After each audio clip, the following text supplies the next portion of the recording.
everyone. Our ongoing project at Circle's new guest is Macedonian artist Elena Naskova. Hello, Elena Naskova. Hi, how are you? Thank you very much. I'm fine. And you? I'm good, yeah. Then let's hear about you. Who is the artist Elena Naskova? I'm, what defines me is like my background and my life experience, which has been in a way maybe different, because I've gone through, I've gone through many things in life. Like we used to live in a country called Yugoslavia, and I witnessed the fall of the country, and then I witnessed a war in Yugoslavia, which I never expected, and then Macedonia became independent, and I witnessed the struggle of Macedonia for recognition, for right to exist. So I think that's the most what identifies me.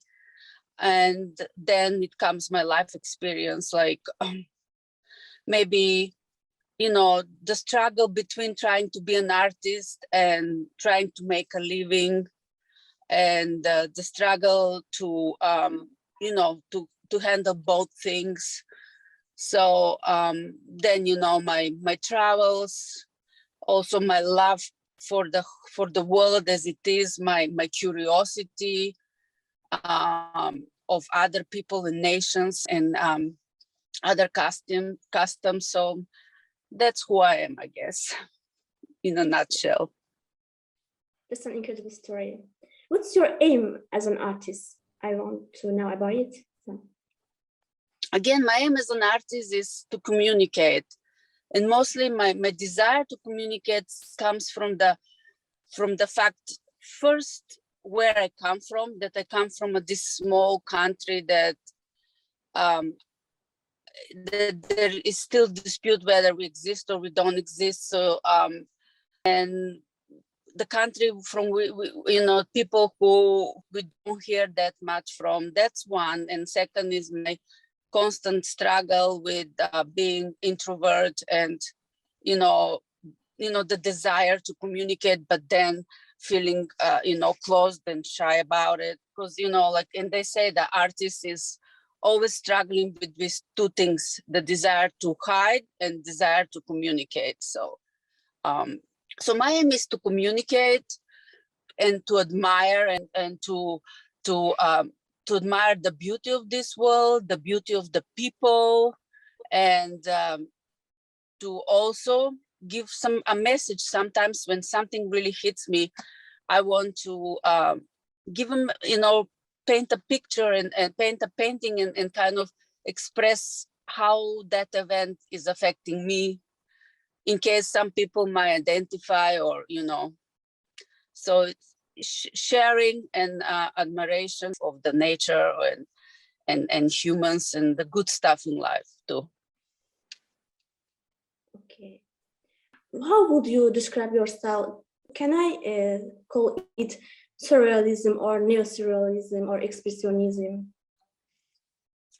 Yeah, I'm kind of, I'm really interested in surrealism, but also I'm really interested in expressing what I see. So it's a struggle. Like I think everything with me is a conflict between many things.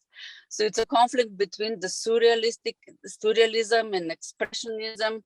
And also I like abstract art because the abstract art kind of gives more like your inside of it includes your emotions and how you see some things, but there is not that part of it that will kind of take it away from it by people recognizing what you've painted. So I'm trying. I think I've been doing paintings, all those type of paintings, and I'm hoping maybe, I don't know, maybe one day I'll settle for one thing, but who knows? We'll see. Thank you for sharing. What experience of your life is reflected in your creation or in your artworks? Well, you know, like the admiration for nature, then all the conflicts that are in me and that are in the world, and I see them and I can feel them, and that's expressed too. And also my love, the love for the people, and love for nature, love for different cultures. I think all that is in. I'm trying to put all that in my art. In fact, your artwork is both natural and fantastic. That's exactly what I had in mind. And I want to know, especially your artwork, Sisters. Sisters so intrigues me. And what's the intention behind this painting, especially this painting? Yeah, so I went to Sisters. Yeah, I went to Dubai, and there's this event called Art Connects Women, and you know, there was all these women from all these different backgrounds, and it was so beautiful. And I met people from everywhere, and that inspired me to paint this picture of sisters.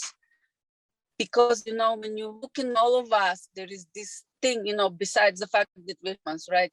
There's this thing that connects us, women connects us, this womanhood, that there is, like, however you manifest it in different cultures, the basic things are there, and we can understand and relate to each other. Our, you know, from our female issues to childbearing to being daughters to, you know, being lovers. I think there is this thing that is deeper than anything else, and I think it's our womanhood. So that's why I painted that painting, and I kind of put a little, like, there is the divisions and like borders between us, but when you look at that painting, you don't say, okay, I'm seeing an African American person, I'm seeing, you know, person appears to be Muslim or whatever. You say, I see women. And that's what I wanted to paint women in their beauty, no matter how, you know, what their background is or where they come from or their race is. So that's what was that was my attempt. Really, it's so fascinating and mystical, very much. Mm-hmm. I love your colors on your artworks. I love you very much. What are the colors you couldn't without? And tell us about the colors on your special palette. I try with colors, and the funny part was, when I was younger, I was really afraid of colors. I was afraid to wear bright dresses or bright shirts. I was just afraid of the tension of me that color would bring. And then when I started painting, I wanted to, you know, not be afraid of colors. And there is this push to put those colors, and sometimes I try not, I mean, sometimes I go too bright, or, you know, and it doesn't really look very good in the painting. So, but I love colors, and I think the color that most fascinating to me is gray, because gray can come in so different shades, you know, like can be blue gray or red gray, or, you know. And when I was young, I had this cat. I mean, maybe 20 years ago, I had this cat who was gray. They call it Russian blue here, and like blue gray. And I mean, every day she had different colors on her. So I guess maybe the gray is the most interesting and challenging color for me, in a way. Yeah, thank you. Yeah. Do you have any series of works you have dedicated to the same subject? Yeah, I've tried, like, I would do nature, like the ocean and the sky and stuff. So I've had a lot of painting of maybe the Pacific Ocean that I see here. So then I have a bunch of paintings that are the Macedonian, for example, churches and the Macedonian Lake of Ohrid, which I love.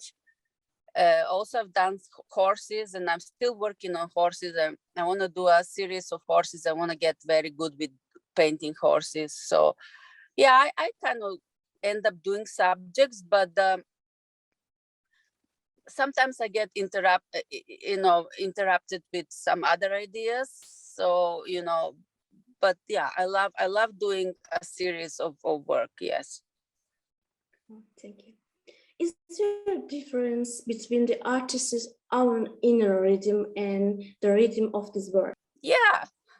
I mean, I can talk about me. I mean, I cannot talk about my artists, other artists, but it's always like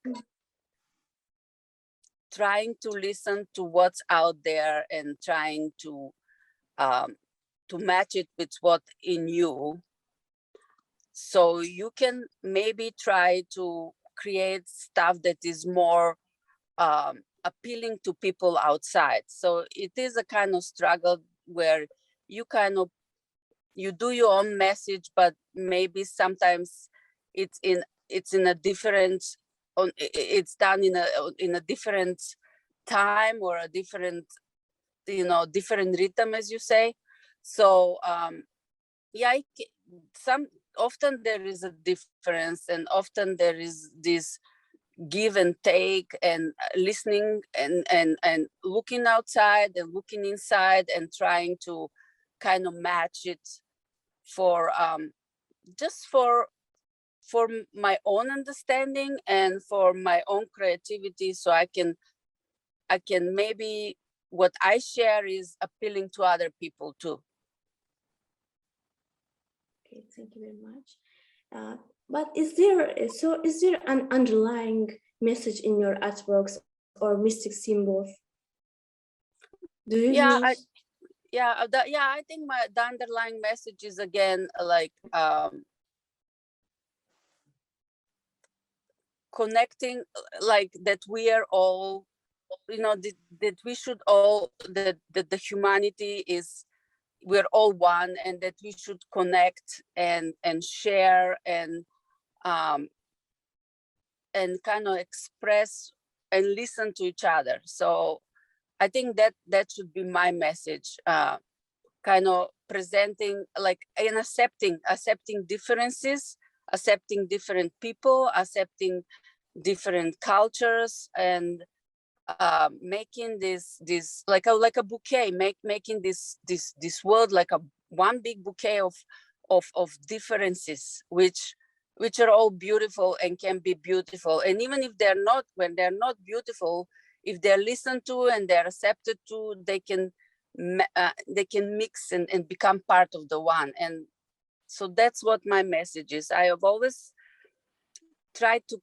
connect, but connect from people across the whole world, because I love the world and I loved all these different cultures, and that's what makes this world interesting. Okay, thank you. Why are the eyes on your figures, especially in the forefront? Is there a special reason behind that?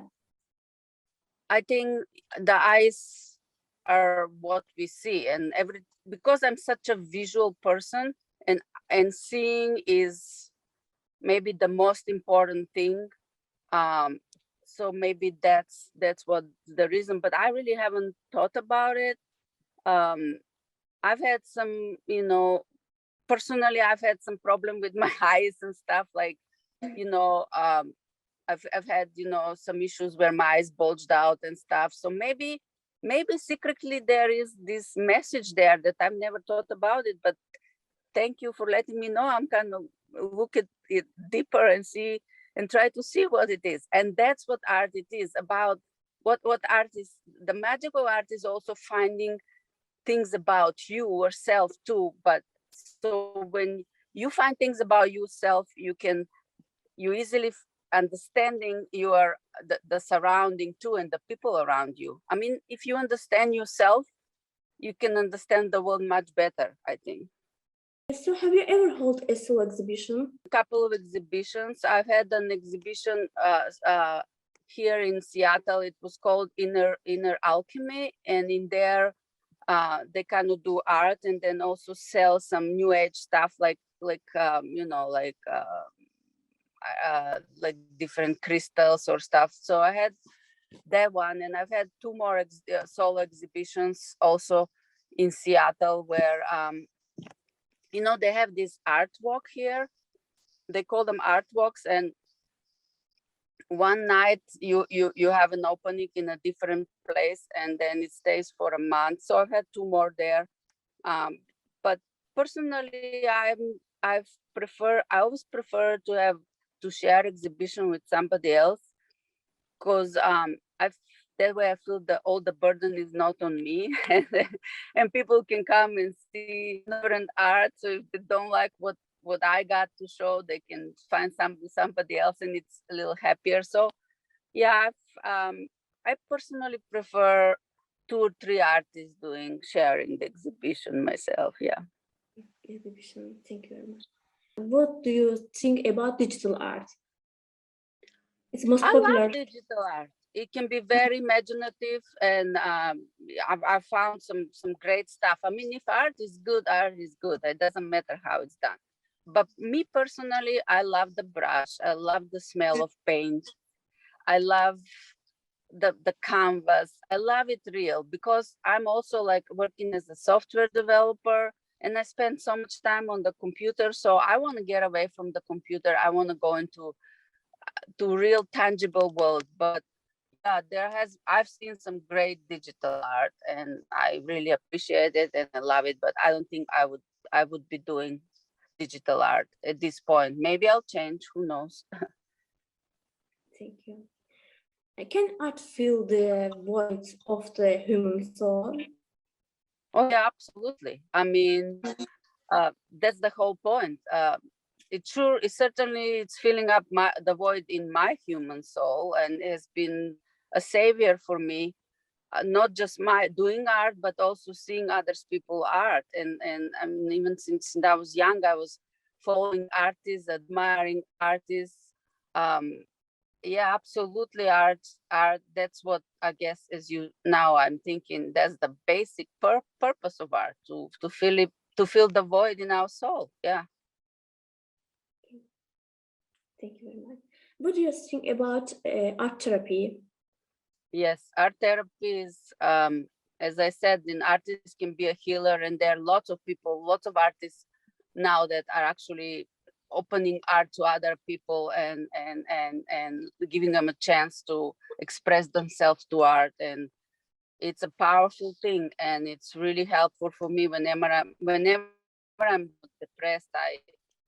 I pick myself up and I sit down in front of a canvas and just paint something, you know, and it's beautiful. At the end, you have it, you know, in a way, you take it off your chest and it's down, you present it, and you look in your pain or whatever it is, you have a chance to look at it, and you feel like, you know, it's out of you, and it's now you can move on, but still it's here to remind you, or as a, so it's not like you're it's, you know, how people repress things, you know, they kind of push them back in their memory and forget about it, and then that comes back, you know, later, and kind of they act the way they act, and they are not aware why. Well, this way you kind of have it presented in a canvas, so you haven't put it repressed anything. So I think it's marvelous thing, you know, and there is lots of art therapy going around now, and I think it should be really expanded. It should be, you know, used on children that have a depression issues or ADHD or any kind of issues. Yeah, I think there's a big field there for art therapy. Yeah. It's true. And what do you know about Azerbaijan or Azerbaijani art, artists, art style? Can you say a little? Well, I, you know, when you contacted them, I started looking at it, and I just admired it, because there's some art it's kind of very different. It's ethnic and it's different, and I think in a way it's very honest. So I'm now, I'm a member of, I'm following the Azerbaijani art and artists, and I think it's really amazing. I see it's very inspirational for me, and I see some stuff that is really amazing. I cannot I haven't I haven't gotten some names out to know exactly who to follow, but I'm impressed by it, and I think it's quite different. And what is similarity and difference between the art of Macedonia and Azerbaijan? I find it very similar, and that's what really maybe pull me towards it, because I found the similar ethnic expression in it. I find it very similar. People, the colors sometimes, and the drawing the people. So it is definitely an art that I can identify with, and I can get some inspiration out of it. It's warm and it's close. It seems close to me, as a Macedonian. Maybe because we both come from small countries, and because there is this ethnic part of it that we kind of share. But I was kind of many of artwork that I saw seemed like as if a Macedonian artist has painted me. Okay, yes, it's true. And what inspired you to paint most, sadness or joy? I think both, but that's interesting question. I have to analyze it more and kind of be more aware of when do I paint. But even in sadness there is a joy, and when I paint is I want to show the joy in the sadness. Like, for example, I just recently saw these two logs in front of the ocean, on the sand, and they seemed to me like they're holding hands, and they were old and drying out there and stuff, but there was something about them, how they were laying on each other or connected to each other. They were together. So I kind of drew them as a holding hand. So I wanted to bring the also the maybe the good part in sadness, or maybe the love and all those sad things in life. There is a line in them that is kind of about love, and it's kind of about care, and it's about beauty. So I want to see the beauty in sadness, and the beauty in just like the beauty in joy. What would you like to say as your last words in this project or this interview? I want to thank you for giving me a chance to express myself first, and second, thank you for showing me and making me aware about Azerbaijani art. And because I've been really wanting to see that part of the world, and I'm still planning to maybe to come and see that part of the world. I'm very interested. So I will be following the Azerbaijani artists, and I will be and I kind of feel like I've discovered, even though I haven't gotten there in Azerbaijan yet, but I've discovered the country in a way, and it's going to be one of the countries that I feel in a way close to. Okay, that's great to hear about it. Thank you very much. Thank you. And